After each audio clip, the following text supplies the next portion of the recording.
ओम श्री गणेशाय नमः। हर हर महादेव। माता पार्वती की जय। नमस्कार, आप सभी का मेरे चैनल में हार्दिक अभिनंदन है, स्वागत है। आइए सुनते हैं विंध्येश्वर संहिता का 25वां अध्याय, रुद्राक्ष महात्म्य। सूत जी कहते हैं, महाज्ञानी शिव रूप शौनक भगवान शंकर के प्रिय रुद्राक्ष का महात्म्य मैं तुम्हें सुना रहा हूँ। यह रुद्राक्ष परम पावन है। इसके दर्शन, स्पर्श एवं जप करने से समस्त पाप नष्ट हो जाते हैं। इसकी महिमा तो स्वयं सदा शिव ने संपूर्ण लोकों के कल्याण के लिए देवी पार्वती को सुनाई थी। भगवान शिव बोले, हे देवी, तुम्हारे प्रेमवश भक्तों के हित की कामना से रुद्राक्ष की महिमा का वर्णन कर रहा हूँ। पूर्व काल में मैंने मन को संयम में रखकर हजारों दिव्य वर्षों तक घोर तपस्या की। एक दिन अचानक मेरा मन क्षुब्ध हो उठा और मैं सोचने लगा कि मैं संपूर्ण लोकों का उपकार करने वाला स्वतंत्र परमेश्वर हूँ।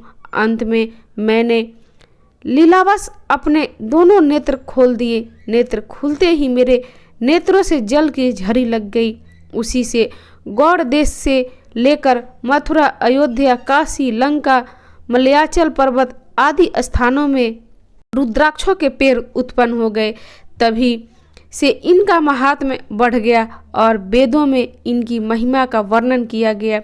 इसलिए रुद्राक्ष की माला समस्त पापों का नाश कर भक्ति मुक्ति देने वाली है। ब्राह्मण, वैश्य, क्षत्रिय और शूद्र आदि जाति अनुसार ही रुद्राक्ष धारण करना चाहिए। आंवले के फल के बराबर रुद्राक्ष को श्रेष्ठ माना जाता है। बेर के फल के बराबर मध्यम श्रेणी वाला और चने के आकार के रुद्राक्ष को निम्न श्रेणी का माना जाता है। हे देवी, बेर के समान रुद्राक्ष छोटा होने पर भी लोक में उत्तम फल देने वाला तथा सुख सौभाग्य की वृद्धि करने वाला होता है।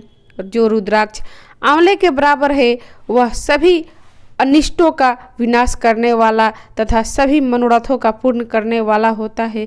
रुद्राक्ष जैसे जैसे छोटा होता है वैसे अधिक फल देने वाला होता है। पापों का नाश करने के लिए रुद्राक्ष धारण अवश्य करना चाहिए। यह संपूर्ण अभीष्ट फलों की प्राप्ति सुनिश्चित करता है। लोक में मंगलमय रुद्राक्ष जैसा फल देने वाला कुछ भी नहीं है। समान आकार वाले चिकने, गोल, मजबूत, मोटे, कांटेदार रुद्राक्ष, उभरे हुए छोटे छोटे दाने वाले रुद्राक्ष सब मनोरथ सिद्धि एवं भक्ति मुक्ति दायक है। किंतु कीड़ों द्वारा खाए गए टूटे फूटे कांटों से युक्त तथा जो पूरा गोल न हो, इन 5 प्रकार के रुद्राक्षों का त्याग करें। जिस रुद्राक्ष में अपने आप डोरा पिरोने के लिए छेद हो वह उत्तम माना गया है। जिसमें मनुष्य द्वारा छेद किया हो उसे मध्यम श्रेणी माना जाता है। इस जगत में 1100 रुद्राक्ष धारण करके मनुष्य को जो फल मिलता है उसका वर्णन नहीं किया जा सकता। भक्तिमान पुरुष 550 रुद्राक्ष के दानों का मुकुट बना ले और उसे सिर पर धारण करे। 360 दानों का हार बना ले। ऐसे 3 हार बनाकर उनका यज्ञोपवीत धारण करे।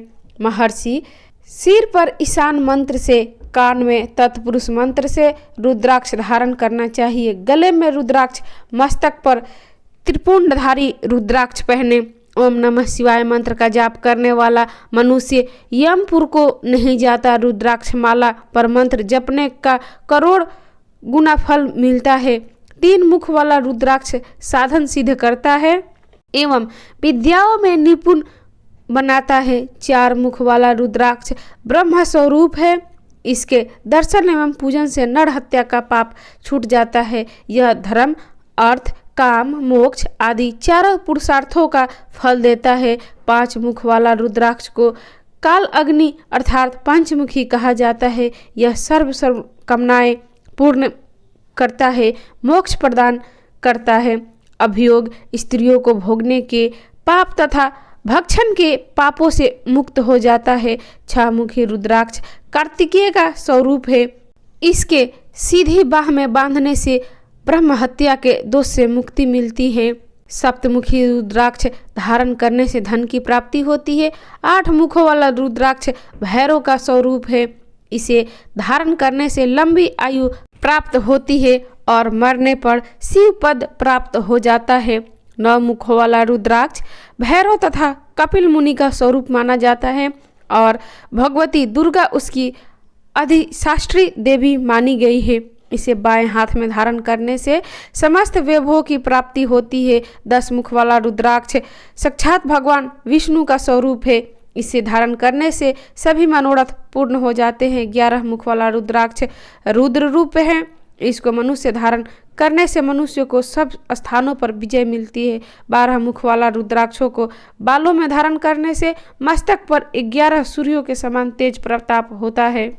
13 मुख वाला रुद्राक्ष विश्व देवों का स्वरूप है। इसे धारण करने से सौभाग्य और मंगल का लाभ मिलता है। 14 मुख वाला रुद्राक्ष साक्षात शिव स्वरूप है। इसे भक्ति पूर्वक मस्तक पर धारण करने से समस्त पापों का नाश हो जाता है। इस प्रकार मुखों के भेद से रुद्राक्ष के 14 भेद बताए गए हैं। पार्वती जी, अब मैं तुम्हें रुद्राक्ष धारण के मंत्र सुनाता हूँ।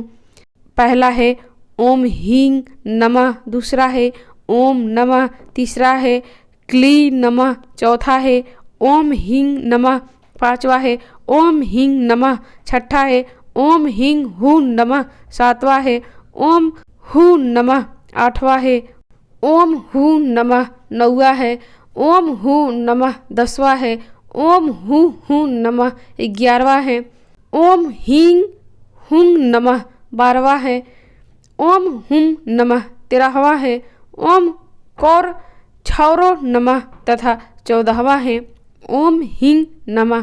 इन 14 मंत्रों द्वारा क्रमशः 1 से लेकर 14 मुख वाले रुद्राक्ष को धारण करने का विधान है। साधक को नींद और आलस्य का त्याग कर श्रद्धा भक्ति से मंत्रों द्वारा रुद्राक्ष धारण करना चाहिए। रुद्राक्ष की माला धारण करने वाले मनुष्य को देखकर भूत प्रेत पिशाच डाकनी शाकनी दूर भाग जाते हैं। रुद्रधारी पुरुष को देखकर स्वयं में भगवान विष्णु, देवी दुर्गा, गणेश, सूर्य तथा अन्य देवता भी प्रसन्न हो जाते हैं। इसलिए धर्म की वृद्धि के लिए भक्ति पूर्वक मंत्रों द्वारा विधिवत रुद्राक्ष धारण करना चाहिए। मुनीश्वर भगवान शिव ने देवी पार्वती से जो कुछ कहा था वह मैंने आपको कह सुनाया। मैंने आपके समक्ष विंध्येश्वर संहिता का वर्णन किया है। यह संहिता संपूर्ण सिद्धियों को देने वाली तथा भगवान शिव की आज्ञा से मोक्ष प्रदान करने वाली है। जो मनुष्य इसे नित्य पढ़ते अथवा सुनते हैं वे पुत्र पौत्रादि के सुख भोग कर सुखमय जीवन व्यतीत करके अंत में शिव रूप होकर मुक्त हो जाते हैं। तो ये थी विंध्येश्वर संहिता का 25वां अध्याय। आपको कैसी लगी? अच्छी लगी तो इसे लाइक करें, शेयर करें, मेरे चैनल को सब्सक्राइब करें और कथा सुनने के लिए आप सभी का धन्यवाद। नमस्कार। हर हर महादेव। माता पार्वती की जय।